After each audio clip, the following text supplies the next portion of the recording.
Welcome from Alpha to Omega.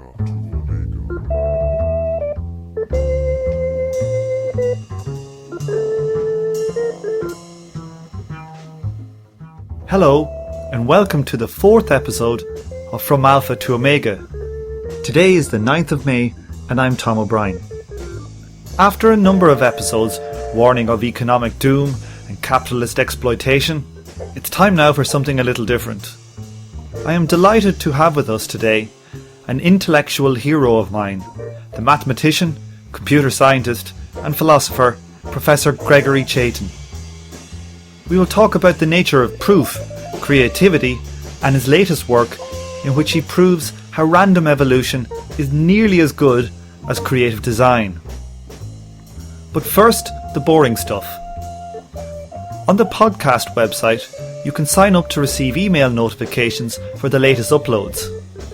If just listening to this show is an insufficient time waster, you can also join the From Alpha to Omega group on Facebook. You can also help to keep the show afloat by donating some money using the links on the podcast website. This week's show has been sponsored by Rabbi John B. Thanks a million, John. Much appreciated. Now to the interview.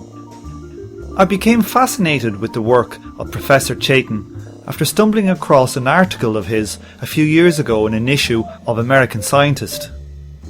It talked about the new insights Professor Chaitin had developed about Gödel's theorem and a mysterious new number called omega.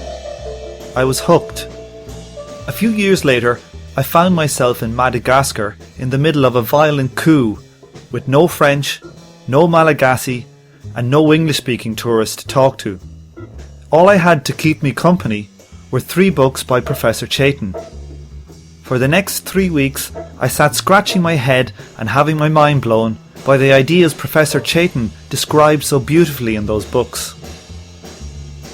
Before we start the interview, I will need to give a quick primer on Gödel's theorem for all you non-mathematics people out there. The idea behind Gödel's theorem is extremely simple, but like so many simple ideas, it has very large implications. Pure maths is built upon a list of axioms, or self-evident truths, that everybody can agree on. Mathematicians thought that with this list of axioms, you could prove everything that was true. The axioms were like a very compressed form of all the theorems. Everything could be figured out from just this small list of axioms. They acted in effect like a zipped up file of all mathematical truth. But Gödel came along and blew that idea clean out of the water.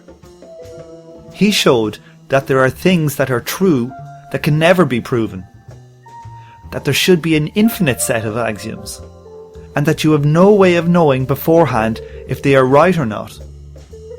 This turned the mathematics world on its head. The truth and beauty of all mathematics was now just a tiny little corner of the infinite world of mathematical truth that existed. It also made people working on a very difficult mathematical problem wonder if it could ever be proved, and whether they should just give up and make it into a new axiom. Like many things in life, Gödel's theorem was just too devastating for people to come to terms with, and has largely remained a curious oddity on the fringes of mathematical research. So now to my guest. Professor Chaitin is a professor at the Federal University of Rio de Janeiro and an honorary professor at the University of Buenos Aires. He has honorary doctorates from the University of Cordoba in Argentina and from the University of Maine in the United States. He is the author of a number of books, including Metamath, The Quest for Omega, and his upcoming book, Proving Darwin, Making Biology Mathematical. So, could you talk to me about Gödel's theorem and its implications for creativity in mathematics? Gödel's theorem is wonderful because it's deep and mysterious and it has lots of connections with philosophy. It's a place where the game of mathematics is sort of up. You're questioning the way mathematics works and what it can achieve. And it's a fascinating piece of work. And I was obsessed by it from an early age. I guess I still am. But the usual way it's viewed is that it's sort of an embarrassing, dirty fact that we should sweep under the rug and forget about as quickly as possible and do our best to carry on as before. Because pure mathematicians don't want to hear that mathematics is different from what they think it is. And what they think it is that it's a mechanical, that in principle you can mechanically use mathematical logic to deduce all the theorems from the axioms, and you have to have a finite set of axioms you agree on. And this may sound a little dull, but the reason they like to have this view of what they're doing, which is sort of a Sunday school fiction, is because in that case, pure mathematics gives absolute certainty, because mathematical reasoning would be as clear as 2 + 2 = 4, as Leibniz sort of said a long time ago. So the mathematicians like to think that they have absolute truth.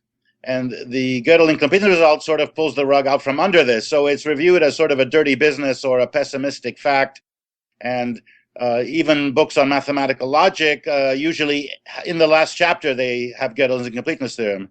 And of course, that's very good because, as you know, no one ever gets to the last chapter when they're giving a course. So pure mathematicians want to forget about it. And also the fact that it has all these philosophical connections is really not considered acceptable in pure math, because pure mathematics nowadays is done in a very technical spirit, which I think I can best illustrate by something from the physics community. And what the physics community tells students when they ask questions about what is the meaning, the deep meaning of quantum mechanics or the Heisenberg uncertainty principle or the measurement problem in quantum mechanics, and what they tell them is shut up and calculate.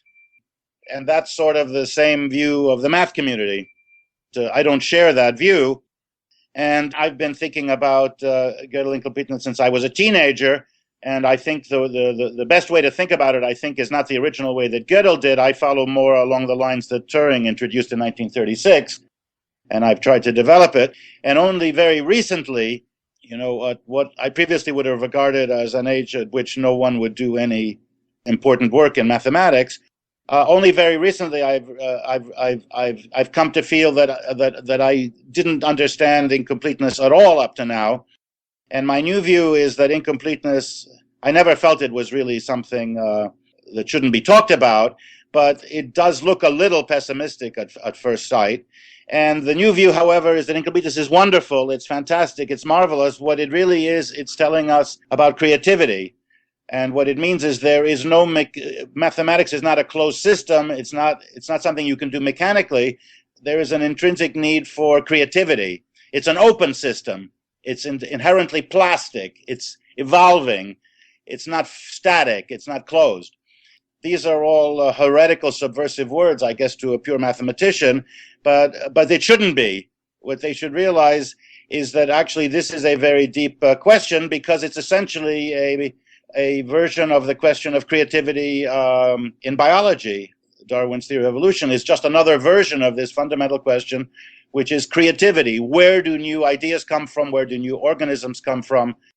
And lately I've been working on connecting the two, and the level at which I have some models of Darwinian evolution in biology, and these models are at a level of abstraction where there really isn't much difference between biological creativity and mathematical creativity. And so I can use techniques which are used in connection with incompleteness, where they sound sort of pessimistic, like there are limits to what you can do, but actually you just turn it around and what you see is, in fact, theorems that say that evolution is and creativity in biology is going to go on forever. Is it fair to say that the creativity in mathematics can also be looked at through the choice of axioms to set your mathematical foundations upon? Well, yes, that's right. I mean, there are many levels of creativity. The usual conventional view is that the creativity lies in deducing the consequences of a fixed set of axioms using fixed rules. And I think it's clear that is already a pretty stupid position, because you choose axioms, and no finite set of axioms is sufficient. And if you look, for example, at the recent history of pure math, for example, in abstract set theory, they have added an axiom called, I believe it's called projective determinacy, in order to be able to go forward and discuss questions which they couldn't discuss. In theoretical cryptography, which is theoretical computer science applied to e-business, they've sort of added an axiom that factoring is hard, is time-consuming, in order to be able to prove that crypto systems are difficult. So, in fact, pure mathematicians are behaving, in my opinion, in a quasi-empirical way, adding new axioms. So there's certainly a higher level of creativity in choosing your postulates than in just looking for the consequences of a fixed system. But it's not just the postulates; it's also the concepts, the whole viewpoint. And if you look at the history of mathematics, it certainly does change a lot, and not only the subjects which are fashionable, but also what is regarded as a valid proof. So I think the whole thing is a lot more organic than people realize. So I now think of pure mathematics as sort of some kind of a biological organism which is evolving or morphing, or that is highly plastic. So to me, it always seemed that Gödel's theorem for mathematicians is somewhat like a priest losing his faith in the absolute truths of his religion. And in a sense, for me, it also talks to the opposite for an atheist. Through Gödel's theorem, we learn that certain facts are just true for no other reason. Do you ever think about your spirituality in these terms? It's lovely the way you put it, like a priest losing faith. But you see, it was a bad faith to begin with, because a pure mathematician who has the view that is exploded by Gödel, it basically has the view that mathematicians are unnecessary. They can be replaced by a machine. That there is this finite set of axioms that Hilbert wanted, that we all agree on, and everything is deduced for that. And why should I, as a human being, want to be involved in this process? Let a machine do it.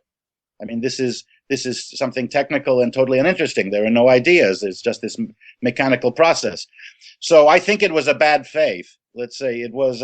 These were what God. There was a God with feet of clay. I don't know quite what the literary reference is relevant here. So I prefer to have if we're going to talk about religion, let's talk about Dionysius, or these more protean gods of the ancient Greeks, before the philosophers emasculated the more robust, wilder early views. And I think that those views of the cosmos are closer to what is revealed by Gödel's theorem, but people are fighting like hell not to accept this view, which really runs against the zeitgeist, the l'esprit du temps, the whole attitude of contemporary society. It's sort of a Dionysian view of things. It's sort of like a mad poet, up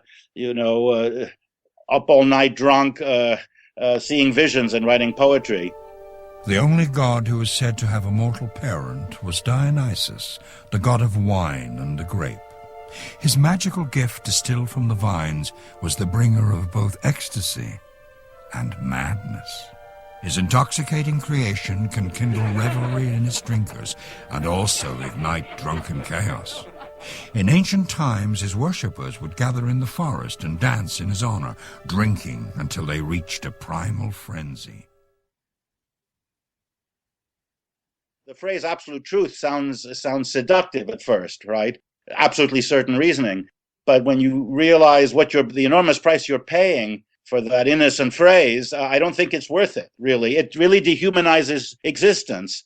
It takes all the purpose out of human existence, you see, if we're just machines. So yes, these deep questions, I agree with you. I think you're right. Gödel's incompleteness theorem is the kind of question which affects your whole conceptual system, your spirituality, your view of what the purpose of life is. And I agree with you on that, although I think this is a minority view. Can you talk about your use of the computer program as the key tool you used to crack a new version of Gödel's incompleteness theorem, and also how that is leading you into your new area of research? Yes. The original work by Gödel was very intriguing, but it was very hard to get a grip on what it really meant. And then comes Turing's approach, which I think goes much deeper. But I've added a fundamental new idea. It's the question of information. There is this new notion of information, which is becoming more and more substantial. There's a nice book by James Gleick called The Information. And there are all kinds of notions of information. In quantum mechanics now, there's a notion called qubits. I was inspired by working on computers as a child to have this vision, a new kind of notion of information, which I call algorithmic information. But the way I would present this notion now is this notion really is an idea coming from biology, because what DNA is algorithmic information. It's information that tells you how to do something. It tells you how to create, how to build, and then run an organism. And this is software, and this is genetic information, and this is a kind of information that's been around on the surface of Earth for billions of years. And the version that is first visible, say, with Turing's 1936 paper in universal Turing machines, and then becomes blindingly obvious to everybody with the rise of computer technology, like a tsunami that washes over the world, this actually is not a new thing. It was all around us all the time. It's just we didn't realize that we were surrounded by software and digital information. So this notion of algorithmic information that I use as a new technical tool, a fundamental new concept, is what makes the difference. And it's something that I think now everyone has an intuition for, because we have digital video and digital music, and everything is 0 and 1 bits. It's all algorithmic information. It's all information that tells you how to do something. So now this is quite a familiar notion. But in 1936, it took a genius, a nonconformist, imaginative person like Turing to come up with this idea. And he himself did not realize how good his idea was. He didn't realize that it applied to biology. It was von Neumann in 1948, 12 years later, who said that basically this idea of software or algorithmic information is DNA, is the key concept in biology. And Turing himself never got this message. Turing went off and worked on something called morphogenesis, and he's ignoring his own revolutionary work. He didn't understand, as von Neumann immediately did, that genetic information, biological information, has to be a computer program. I'm continuing on that line of research, trying to actually model Darwinian evolution by writing programs without a programmer. You have programs that are mutating at random, and somehow through evolution, through natural selection, you get good programs, but without a programmer, which I imagine can be stated in theological terms if one likes. Creation without a creator, I don't know. But I can prove in one or two cases that this works. In biology, theory of evolution, there is a fitness measure which is used to create the new species or the mutations in a species. How did you formalize this in a computer programming method? Well, the question of how to do a model of evolution is a difficult mathematical question, and there are many possible ways of doing it. The original way that von Neumann did, he has a cellular automata universe and programs out designs in complete detail a computer that can reproduce itself. Now, a problem I had was freeing myself from this approach, because what von Neumann did is fabulous, it's wonderful, it's inspiring. But if you follow in his line, what you have to do is you have to set up a simulation or a model of a complete universe where you have organisms with bodies and they move and there's physics, and you have to come up with the laws of a physical universe and a complete design for metabolism. That's a big job. So I don't do any of that. My organisms have no bodies, they have no metabolism, they're just software, they're just DNA that's evolving. And there's the problem of how do I represent the environment? Because natural selection is the survival of the fittest, and the fittest has to do with fitness in an environment. What do I do in my model to have fitness? Well, here's what I do. My organisms are basically mathematicians, and what they're trying to do is to know more mathematics. And the more mathematics they know, the fitter they are. So now what is the simplest mathematical problem you can think of that requires an infinite, unlimited amount of creativity? Well, it's a very simple problem called the busy beaver problem. It's a piece of work published in the Bell Systems Technical Journal by Tibor Radó. He was my age when he came up with that beautiful piece of work, which shows that there's hope if one keeps working and imagining and dreaming. one can find things. So it's a very simple problem. It almost seems trivial. That's the beauty of it. The problem is name a very large whole number. The reason this is a problem is because, well, one way to name a very large positive, I can say 99, for example, or I can say 99 to the 99th power, or I can say 99 factorial raised to the power 99 factorial. That gives me a way to name an even bigger integer. You can invent ways to concisely name bigger and bigger numbers. Like, say, you can introduce a notation which enables you to have 99 to the 99th power to the 99th power 99 times. And the point of all of this is that there is no best way. There's always a better way that gives you a very concise, easy way to name a enormously larger positive integers, whole numbers, than you could name before. This problem, simple as it sounds, there is no best general method. So this is an instance of incompleteness, and it's a case of a very simple mathematical question which can employ an unlimited amount of creativity. So I give my mathematical organisms a very simple job, which is each of them is a computer program, and it calculates a number. And the bigger the number, the fitter the organism. So this may sound sort of silly. What's fun is that even a problem as simple as this, you have to bring to bear an unlimited amount of mathematical creativity. You can use it to prove that a toy model of Darwinian evolution by natural selection works.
In your programming of this busy bee, you had some difficulty in seeing the evolutionary behavior you wanted. Can you describe how you solved this problem?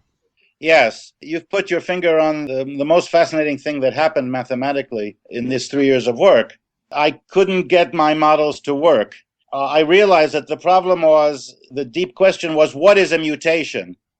What is a random change in a computer program in the DNA of my organisms? This is a really key question in making the model work, and it's a really key question in biology too, I think. So the original approach I had, the mutations were very low level. You would at random maybe change a bit in the program, flip it from 0 to 1 or 1 to 0, or maybe you would delete a bit in the program, or maybe you would insert a 0 or 1 someplace in a computer program. It would be a localized change. You might actually, it's less likely, but you might change 2 bits. These point mutations, the probability of a point mutation would decrease exponentially as the number of bits increased. So it was most likely to be a very small number of bits that you inserted, deleted, or changed. In fact, 1 would be the most likely. But there was a very long tail going off forever, and there was some small chance of changing a larger number of bits. This is sort of similar to point mutations, something that seems reasonable from the point of view of work on molecular biology. Now, the only problem with this is that mathematically it didn't seem to function. It didn't seem to get me very far with it. The leap is to a much more general concept of mutation. This was the breakthrough that makes the whole theory fall into place, that made You see, there's this magic moment when you're trying to set up a mathematical theory. At first, everything is awkward. You can sort of do things, but you feel like you have, you're wearing lead boots or you have pails of cement around your feet, and everything is sort of a mess. It looks like a landscape somewhat out of focus. And then there's a magic moment, if you're lucky, where you get the right concepts, and then everything falls into place. This, of course, at this point, you have a feeling of inevitability that these are the right way to think about the problem. So this is what happened when I switched to a much more general and even a simpler notion, in a way, of mutation. If it's simple to describe the transformation, then it's highly probable. If it's very complicated to describe the transformation you made, then it's much less likely. Once I put in these algorithmic mutations, let me give you an example. So one simple transformation in a computer program in a binary DNA is to invert every bit. You do this to the whole program. 0 goes to 1 and 1 goes to 0 everywhere. Now, this is likely to completely scramble the brains of a computer program and wreck it. That's a separate issue. But the point about this mutation is that this mutation, with the previous point of view, since it's a global change, it was conceivable, but it was infinitely unlikely that you would change the whole computer program. It could happen, but it would be monstrously improbable. Now, with this new point of view, this is an extremely simple to describe this change. Therefore, it's a highly probable mutation. However, it's also the case that it will probably never give you a fitter program. It'll probably destroy the program. But this is to illustrate how different the new viewpoint is.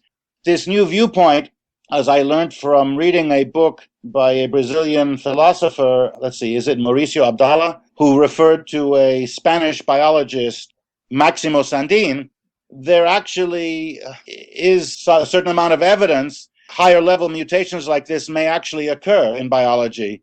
They could be connected with viruses and retroviruses, for example. There is a well-known fact which bothered Darwin. Darwin would really have preferred evolution to be rather steady, small, go by small steps all the time. The fossil record, as Darwin noted, didn't tell that story. It looked like there were periods of rapid change. And Darwin's hope was that what happened was that the other fossils got lost, or that the organisms somehow were not preserved in the fossil record, the intermediate organisms. Now, Stephen Jay Gould has an enormous book, Punctuated Equilibrium, and he says it's not that the fossil record, unfortunately, has gaps. It's that, in fact, evolution does appear to happen in bursts. And this is somewhat embarrassing from the original Darwinian point of view, and from the point of view of point mutations, because these are very small changes in an organism, in its DNA. There seems to be evidence, for example, that a lot of the DNA consists of remnants of viruses. Viruses can go and make changes in DNA. Retroviruses can insert themselves. In principle, they can make other changes.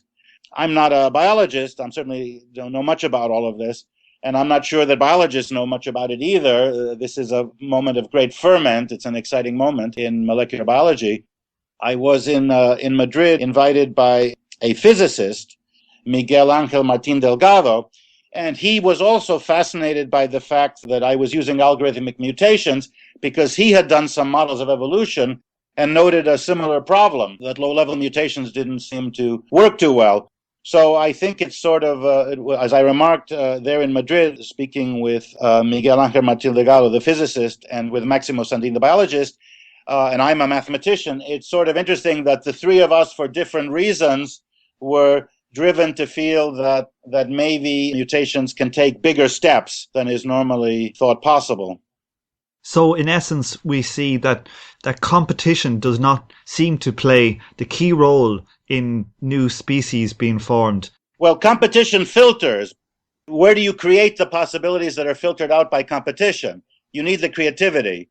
You see, natural selection in itself is not creative. In fact, it eliminates things. So you need to create these new possibilities, new tries, and that comes from the mutations. And there's the question of how creative these mutations are. There's also a fundamental question, are the mutations random, or is there some kind of intelligence in the system? This is sort of an ancient topic. You can go back to the atomists, atoms in the void, everything random. Darwin follows in that line of thought. There's another view of nature, Naturphilosophie maybe, Before Darwin, there were a lot of people like Lamarck who thought that nature was intelligent and was creating new organisms in response to the challenges of the environment, not at random, that actually nature is intelligent. There probably is some intelligence in the system. For example, mutation rates seem to change when organisms are under a lot of stress. You may say it's because if the organism doesn't have enough food or water, its DNA copying starts to fail, but it looks like there's a certain amount of evidence that actually it's deliberate, that the organism is deliberately responding to stress by increasing the probability of mutations. Biology is actually an enormously complicated thing with all kinds of mechanisms. There do seem to be some kind of Lamarckian mechanisms. That is established experimentally. They're rather minor, but there's a question of how far this may go, which I think is very much an open question. I'm not trying to model all of this in my little mathematical models. I'm trying to get the simplest model I can. I'm trying to extract a few basic ideas that I can run with as a pure mathematician. I'm not trying to make an accurate model of the enormously complicated things that are going on here in the biosphere. Organisms are billion-year-old pieces of software. They're very complicated and very sophisticated. I wouldn't be able to prove any theorems about something like that. So I'm trying to extract a minimum set of ideas that work mathematically. As my wife Virginia pointed out to me right away, she said, well, now you have to go back to biology and ask biologists if there are any evidence that there are such algorithmic mutations in nature. Many people do not believe in Bigfoot, but a lot of people do. And some of them feel they must kill it to prove it exists. This series presents information based in part on theory and conjecture. The producer's purpose is to suggest some possible explanation, but not necessarily the only ones, to the mysteries we will examine. It is felt by some scientists that Bigfoot falls somewhere in this progressive chart of man, a giant hominid related to but not like modern man.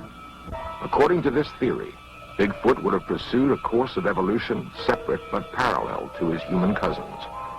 Dr. Grover Krantz is an anthropologist at Washington State University. Its locomotion is the human design, so we know it's probably our closest living relative. But in terms of anything mental characteristics, no, it's not human. So it is a mixture of ape and human characteristics. And if you want to call that a missing link, that's fine.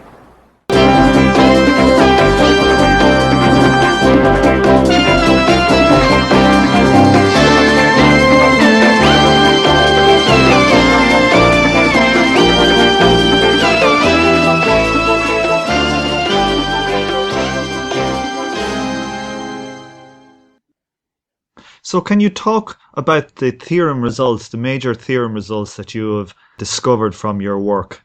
Okay, so I have a very simple model of evolution with a single organism which has no body. It's just software. It's a computer program. And I'm making random mutations on it.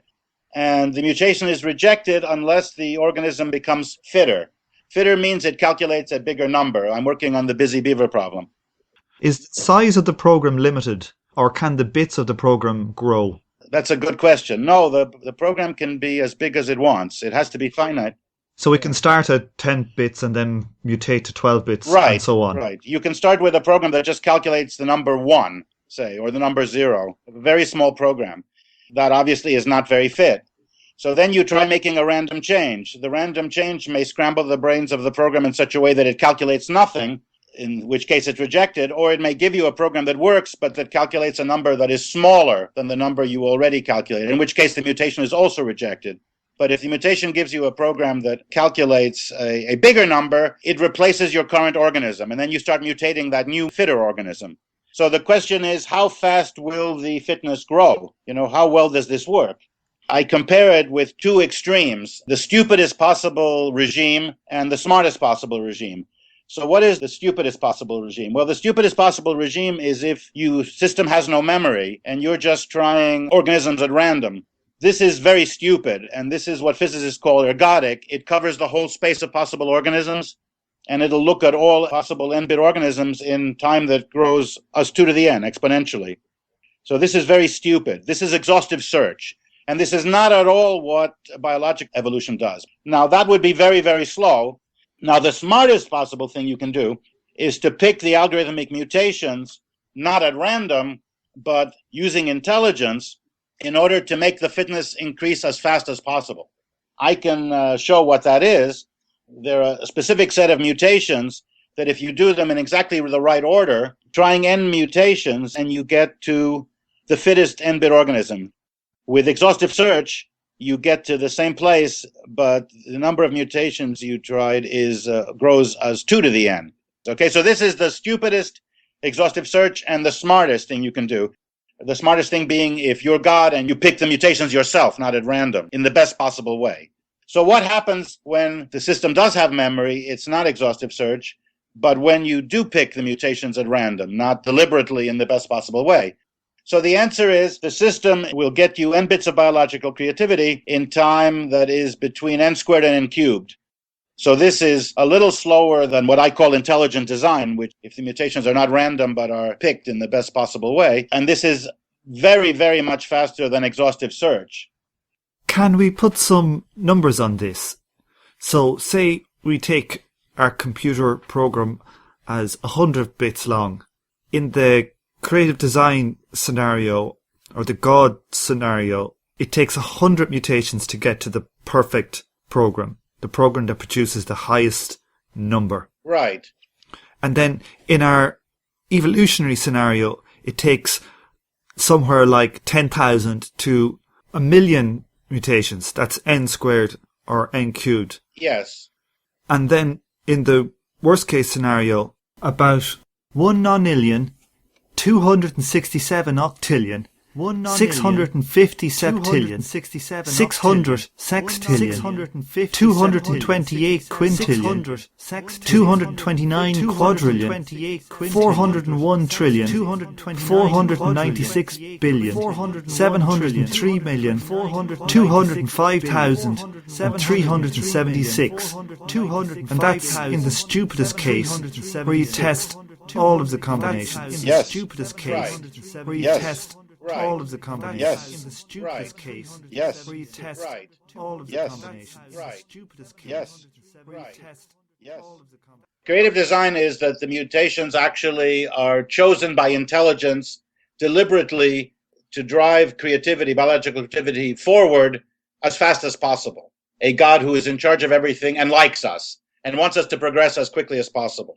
Then the stupidest thing is you just stumble about at random. That's exhaustive search, where you basically got to try every possible organism rather than going straight to the mutation by mutation the best way. So what is happening when you pick mutations at random and you take the fittest? And how fast does that progress?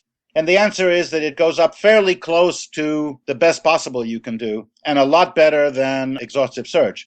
In other words, intelligence emerges from randomness. You are programming without a programmer. Not as well as if you had a programmer or were doing it intelligently, but pretty well.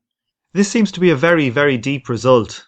Well, I'm not sure. It's also a very peculiar result, I have to say. On the face of it, it sounds deep. I was at first obviously very, very pleased to get this result. But I think we need to take a look at this and think about it and study it for a while. This is all brand new. This work was all done in the past 3 or 4 years. It's a first step, clearly. I agree. It's a kind of thing that von Neumann would have liked to have been able to do, except he was too involved in national defense, and he didn't live very long. The poor man died rather young. In that paper that I mentioned from 1948, The General and Logical Theory of Automata, he does talk about mutations. He does talk about DNA as a software. I wish he were around that I could discuss these ideas with him. One doesn't know how far this will go. What are your hopes for the future of a possible field, metabiology? Yeah, I'm pleased that you can prove a theorem about this. Just being able to formulate mathematically a statement of this kind seemed totally out of reach. But who knows if it's the right way to think about all of this. What is my hopes for the future? Well, my hope would be that maybe some other people take up this work and see how far they can go with this sort of general line of attack or viewpoint. Already there is a paper just published, and this is the Madrid physicist I mentioned to you, Miguel Ángel Martín Delgado, has been the first person to notice this model of mine, and he's looked at a quantum version of it. And that was just published a few weeks ago online in Scientific Reports. I don't know how he heard of this work. So my hope will be that maybe some other people will pick up the torch or pick up this line of thought and see if it helps them and if it can be taken forward. Is there a theorem you have in your head that you would like to be able to prove in the future in this work? Well, as a mathematical result, it is already there. It is a model that I can prove theorems about. There is one result that's missing, which is I can show that the random evolution is pretty fast.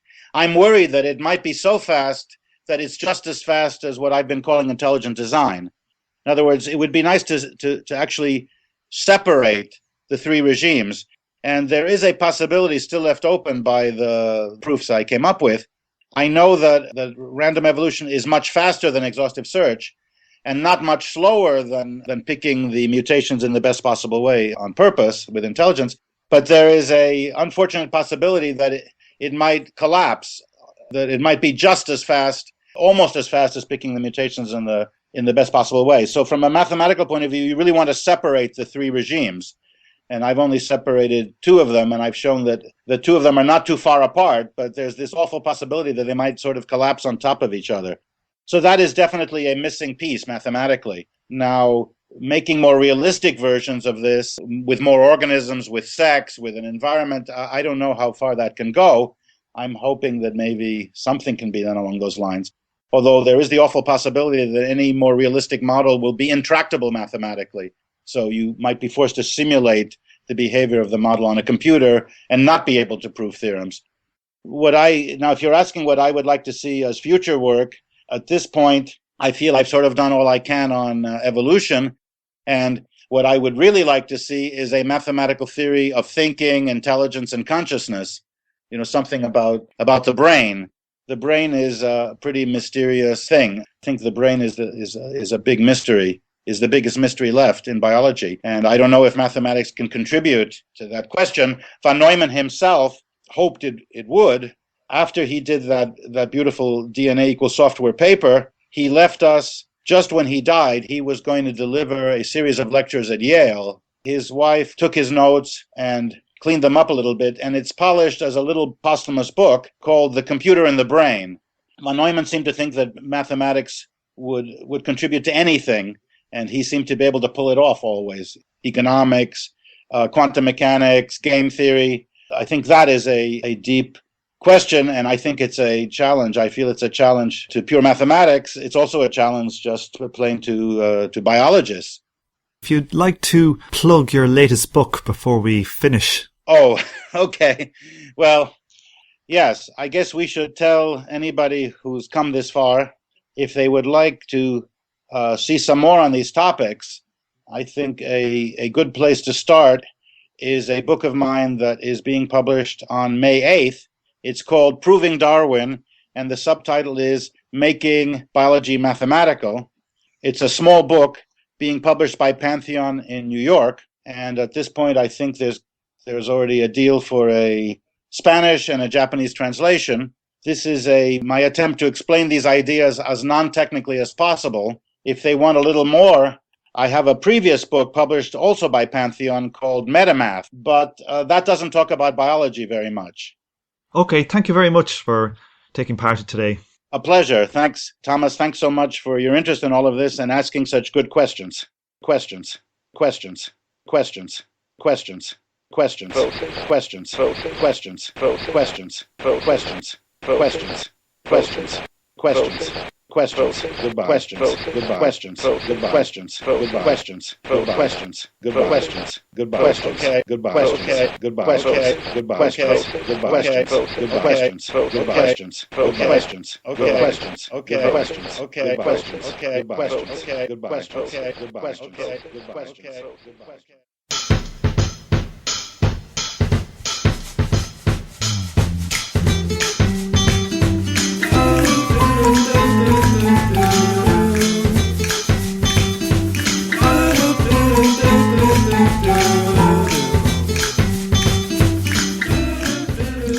I would like to thank again Professor Chaitin for a highly interesting interview. and I look forward to talking to him in the future about his quest for a mathematical theory of consciousness.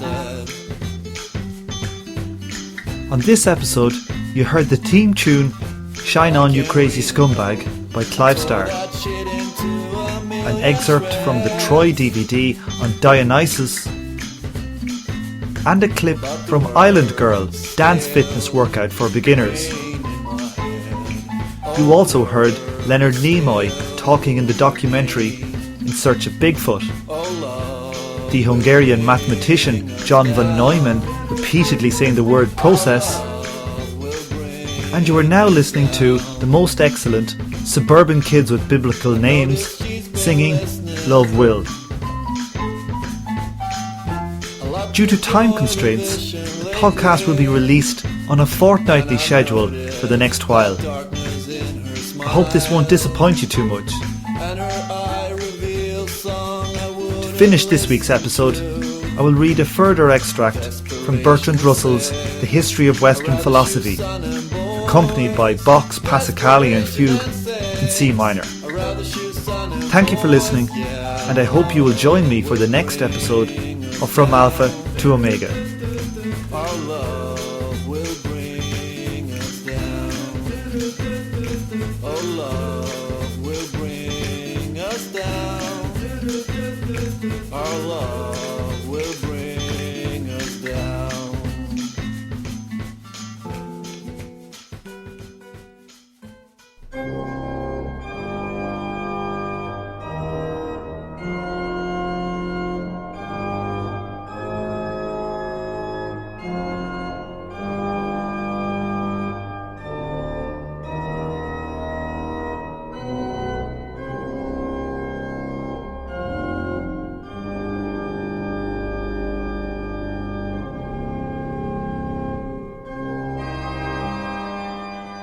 Everyone who has done any kind of creative work has experienced, in a greater or less degree, the state of mind in which, after long labour, truth or beauty appears, or seems to appear in a sudden glory.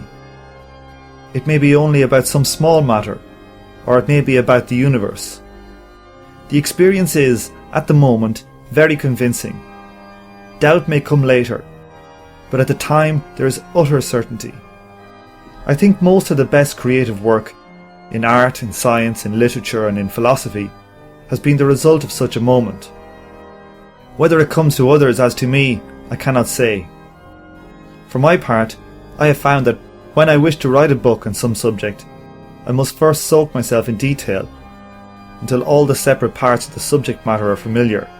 Then, some day, if I am fortunate, I perceive the whole, with all its parts duly interrelated. After that, I only have to write down what I have seen. The nearest analogy is first walking all over a mountain in a mist until every path and ridge and valley is separately familiar, and then, from a distance, seeing the mountain whole and clear in bright sunshine. This experience, I believe, is necessary to good creative work, but it is not sufficient. Indeed, the subjective certainty that it brings with it may be fatally misleading. William James describes a man who got the experience from laughing gas. Whenever he was under its influence, he knew the secret of the universe, but when he came to, he had forgotten it. At last, with immense effort, he wrote down the secret before the vision had faded. When completely recovered, he rushed to see what he had written. It was, a smell of petroleum prevails throughout.